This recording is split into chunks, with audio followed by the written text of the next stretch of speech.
안녕하세요, 하이시간입니다. 안녕하세요, 한시간입니다. 오늘은 어떤 시간을 가져볼 거냐면요, 시계 이제 오토매틱이나 뭐 수동 시계라든지 명품 시계를 착용하면서 굉장히 궁금해하시는 것들이 있는 것 같더라고요. 이거는 맞아. 어떻게 하면 될까요? 저거는 어떻게 하면 될까요? 이러면 괜찮나요? 저러면 어떠나요? 뭐 이런 질문들을 많이 해요. 그래서 거기서 대표적으로 많이 하는 질문 중에 몇 가지를 뽑아가지고 거기에 대한 답변을 한번 해볼까 해요. 100%라는 거는 확신하지 마세요.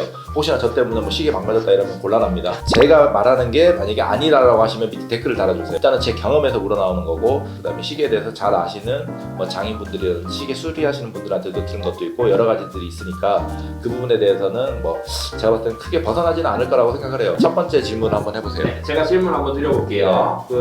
우리가 손 씻을 때 쓰는 비누나 네. 이제 뭐 퐁퐁 같은 걸 이용해서 네. 시계를 씻었을 때 네. 문제가 될 게 있나요? 문제가 될 수도 있고 안 될 수도 있어요. 이 뭔 개소리야! 여기서 이제 중요한 부분이 뭐냐면요, 시계를 물로 씻는다?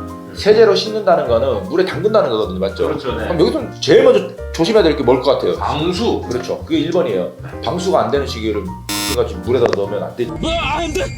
자, 두 가지는 체크해야 되겠죠. 자, 가죽 밴드 시계냐, 방수가 가능하냐, 이 두 개를 체크한 다음에. 근데 자, 저 개인적으로 궁금한 게 네. 그 비누나 이런 걸 사용하면 네. 이제 쇠가 부식하거나 뭐 스틸 부분이 조금 네. 균열 있는 곳에 뭐 부식이 그럼 시작되거나 내가 반대로 얘기해 볼게요. 너는 여기 지금 살이 다 날라갔을 거야. 비누로 하도 씻어가지고. 아, 그렇죠. 이 살까지 상식적으로 우리가 생각해 보자고요. 사람 피부보다는 쇠가 더 강하다고 생각하는 사람 중에 한 명. 상식적인 거잖아, 이거는. 네. 뭐 퐁퐁이나 이런 세제들로 하셔도 돼요. 빡빡 씻어도 됩니까? 세차가 수세미로 문대지는 않을 거잖아요. 네. 맞죠? 부드러운 천이라든지 이런 걸로 살살 닦아주거나, 아니면은 집에 이제 사용하고 많은 그 칫솔 부드러운 미세모 있죠, 미세모. 부드러운 미세모 같은 걸로 이렇게 살살 닦아주시면 괜찮아요. 수세미로 하면 거의 폴리싱 정도의 그렇지. 느낌 아닌가요? 이제 폴리싱 되는 거지. 네. 물결물이 촥촥 나오면서. 이제 키스 완전 작살나겠네. 하지마! 이 새끼야! 일단은 이제 여기서 중요한 게 뭐냐면은, 뭐 세제로 씻고 안 씻고가 중요한 게 아니고 네. 얼마나 깨끗하게 헹궈놨느냐예요. 이걸 헹굼을 잘해줘야 돼요. 아, 우리 세탁기 헹굼 3번 돌리듯이 얘도 오랫동안 지속적으로, 그 다음에 그냥 물로만 이렇게 헹구지 말고요, 칫솔이나 부드러운 걸로 해주면서 네. 그 사이사이에 낀 그 세제 그 잔여물이나 뭐 이런 것들 있죠. 네. 이런 것들을 좀 깔끔하게 씻어내면은 가장 좋을 것 같다는 생각이 들어요. 그래서 뭐 정신병자짓만 안 하면은 뭐 문제 없다, 제가 생각하는 그 세척에 대해서는요. 또 뭐 아닌 것 같으면 저희 갖고 오세요. 한번 해드릴게요.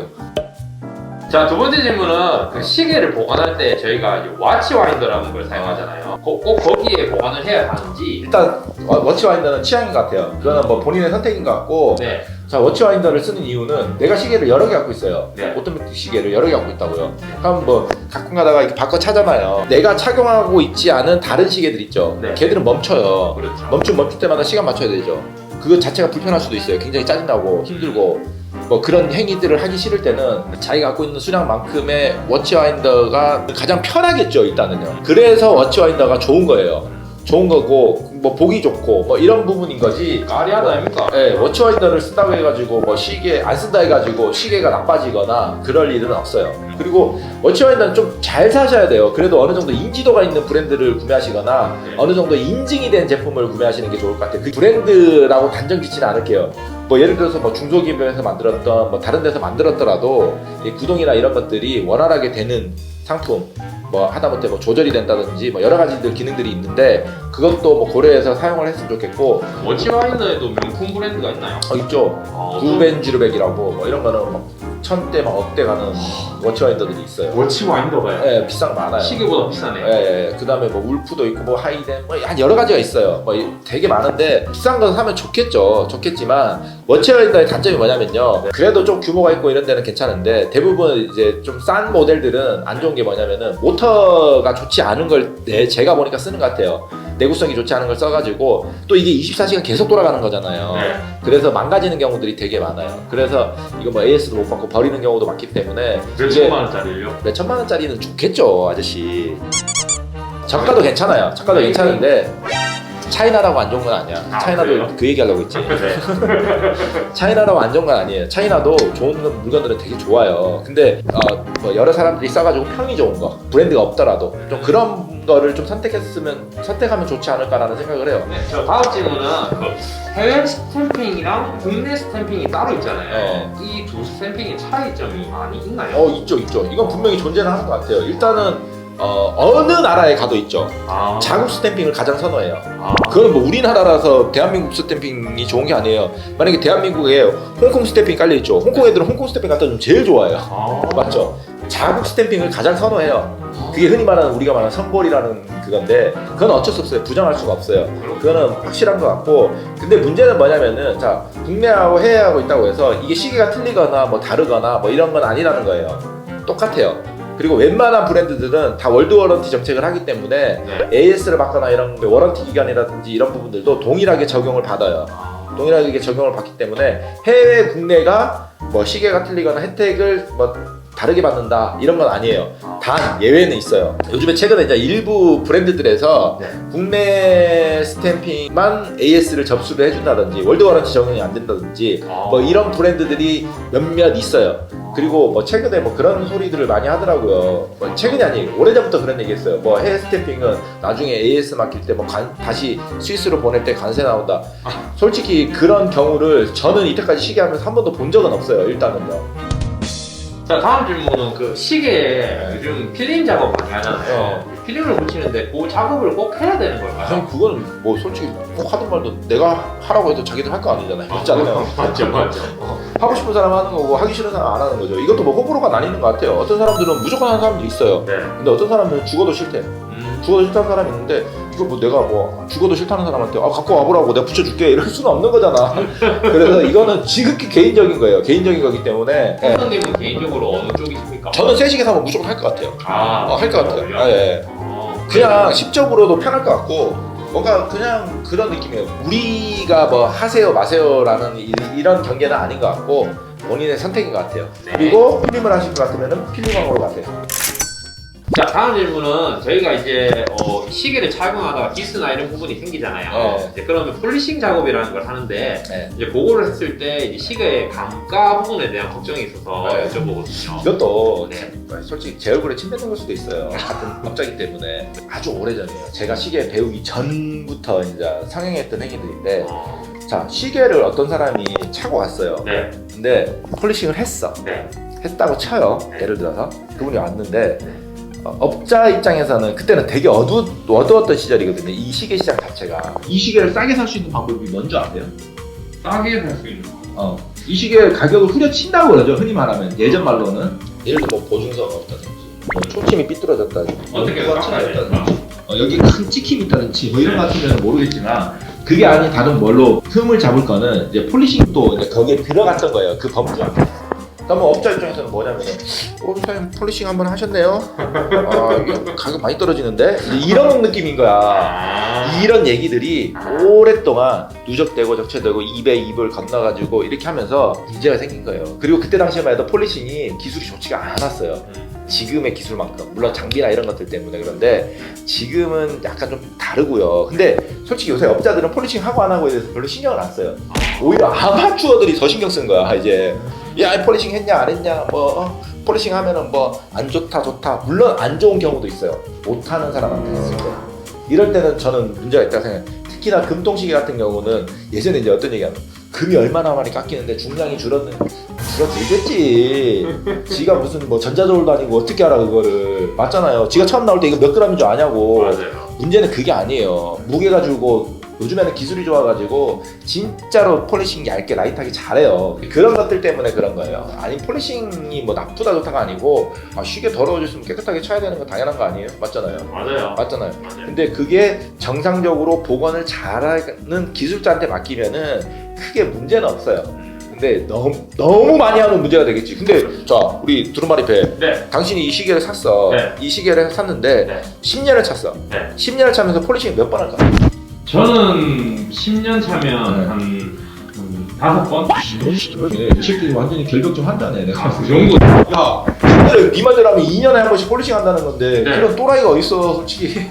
많이 하면 2번 한 번 정도 거야 아마 그 정도는 10년 정도를 시계를 찬다고 하면요 그 정도 범주 안에서는 크게 문제는 없다라는 게 헌터의 생각입니다.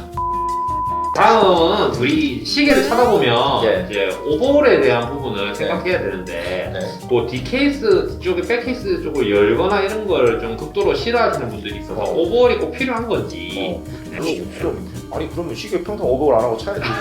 아니 전자시계도 배터리 가려면 충전식 시계를 사면 되겠네.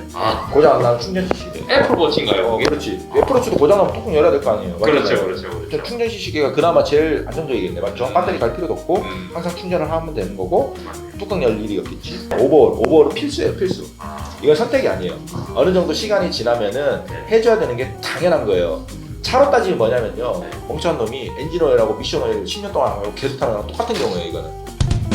다음 질문은 저희가 이제 시계가 만약에 사용하다 고장을 났어요. 네. 고장이 났는데 이제 이거를 꼭 정식 이제 저희가 AS를 받아야 되는 건지, 만약에 사제 AS를 받게 됐을 때 어떤 문제점 같은 건 없는지 그런 게 이거는 100% 호불호가 확실히 갈리는 것 같아요. 일단은 무상 AS 기간에는 당연히 브랜드 찾아가가지고 정식 AS 센터에 맡기면 무상으로 수리될 수 있는 부분인지 아닌지에 대해서는 체크를 해보면 되겠죠. 근데 제가 알고 있는 상식으로는 거의 대부분의 고장은요, 소비자가 처리되는 경우들이 거의 많아요. 자, 시계 브랜드들에서 이 공격적으로 지금 워런티 기간들을 굉장히 많이 늘려놨어요. 예전에는 보통 한 2년 정도가 거의 스탠다드 했었는데 지금은 거의 대부분이 5년이에요. 거의 대부분 이제 5년으로 바뀌었다고요. 자, 이 말은 뭘까요?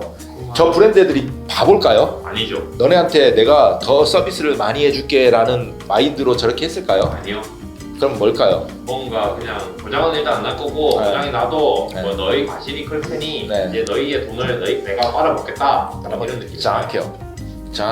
주는 척 하는 거야. 야, 우리 이렇게 너네들한테 서비스 베푼다. 그러니까 우리 브랜드에 충성해라. 이거거든, 지금. 나는 너네한테 이렇게 해준다라는 거. 평생 고객 되라. 근데 제 경험상 네. 정상적인 범주 안에 들어와 있는 시계가 5년 안에 자연스럽게 그 제조사의 문제로 고장나는 경우 있죠. 네. 그런 경우는 거의 드물어요. 대부분 소비자가 시냐. 소비자가 떨어뜨렸거나 또 아까처럼 뭐 몽둥이질을 했다든지 뭐 이럴 때 빠따질 했다든지 이럴 때 생기는 현상들이 커요. 너는 계획이 다 있구나. 그렇죠. 예, 그런 것들이 되게 크고 또 외부적인 환경이라든지 이런 게 훨씬 크기 때문에 5년이라는 시간을 늘려준 거예요. 또 기술도 그만큼 발전을 했겠죠, 물론. 이제 그런 부분인 거지. AS를 꼭 정식에 가서 받아야 되냐. 네. 이거는 생각의 차이라고 저는 생각해요. 밖에서 수리하는 거를 못 믿는 분들도 많아요. 아직까지도 많고. 뭐 앞으로도 이거는 뭐 아마 호불호가 분명히 갈릴 거라고 생각을 하지만 뭐 정식 가서 맡기시고 싶은 사람은 거기 가서 맡기시면 돼요. 대신 이제 돈은 비용적인 부분은 조금 더 들어가겠죠. 비용도 비용인데 시간이 굉장히 많아요. 시간도 그러니까 그 두 개를 다 투여를 해야 되겠죠. 자기가 감안할 수 있다고 하고 뭐 그게 상관없다고 하면은 당연히 정식 AS를 맡겨도 상관없을 것 같아요. 근데 그런 게 아니고 조금 합리적인 방법을 찾아보겠다라고 하시는 분들은 뭐 밖에 나와가지고 사설에서 하셔도 충분히 문제는 없을 거라고 생각을 해요. 또 요런 얘기 많이 하세요, 옛날 어른들이. 야, 그 밖에다 맡기면 부품 다 갈아먹는다 이러면서 이러는데 아이씨, 이것도 말이 많은 게 뭐냐면요, 그 부품 없던 시절, 부품 없던 시절에 그랬던 거지 지금 정상적인 뭐 부품인 것 같으면은 네. 크게 문제가 없을 거라고 저는 생각을 하고요. 그리고 뭐 요즘에 그거 빼놨다가 언제 써먹어요. 옛날 말이에요, 진짜로. 맞아요. 요즘엔 그렇지 않아요. 다음 질문은 제가 요즘에 네. 이제 롤렉스나 이런 시계들을 보면 네. 금액들이 너무 많이 오르고 있는데 인기가 많은 시계들만. 그렇죠. 네. 그런 시계들의 상승이 언제까지 계속될까요? 그거 알면 내가 여기 안 있지. 아, 내가 왜 여기 있냐고. 네. 제 생각은요, 네. 이게 쉽게 수그러들지는 않을 거라는 거예요. 일단은 뭐 조정은 받을 수는 있어요. 근데 그 조정폭이 크지는 않을 거라는 게 제 생각이고요. 솔직히 이런 부분에 대해서 제가 말씀드리기가 굉장히 조심스러워요. 어떤 누군가는 나의 말을 믿고 그렇죠. 나의 말에 신뢰를 얻어가지고 어떤 행위들을 한다는 거 하면은 솔직히 무섭거든요. 네. 겁나고 무서운데 저는 당분간은 강세일 거라는 거는 확실할 것 같아요. 그 강세가 네. 뭐 1%냐 100%냐를 나한테 말하라고 하면은 내가 모르겠고요. 그거는 앞으로 일어날 일을 내가 어떻게 하냐고. 모르지. 갑자기 로또 번호 좀 북한이 우리나라에다가 미사일 쏘면은 뭐 누가 시계 사겠어? 자, 오늘은 여기까지 질문을 받도록 하고 또 다음에 뭐 궁금한 거 있으면 댓글 남겨주세요. 그럼 취합해가지고 저희가 또 다음 시간에 또는 뭐 다음에 기회를 만들어가지고 그 부분을 다시 한번 언급하는 시간을 가져보도록 하고요. 네. 여러분 좋아요와 구독은 사랑이에요. 예,